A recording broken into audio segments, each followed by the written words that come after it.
How much does general home restoration cost? How much does general restoration usually cost?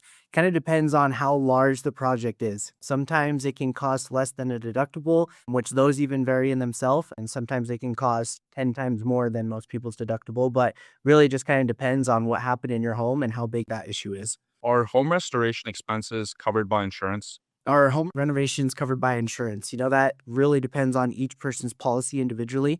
From what I've seen, most of the time, if you've got a pipe burst or a toilet that overfills or a sewer backup, I've seen those most of the time get covered by insurance. But obviously, it really depends on policies because there are some things that could be tricky where they might not get covered.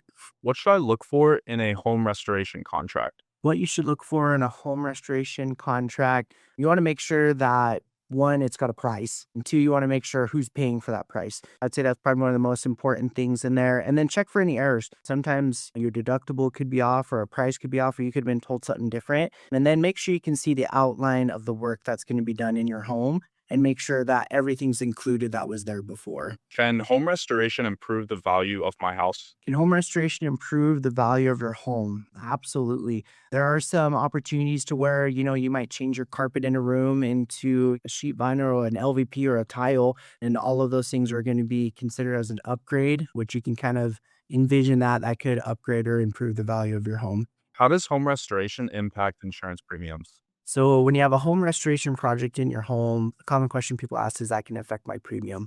Really, I think it's going to be a case by case basis depending on your insurance company and the policies maybe you have set forth for that.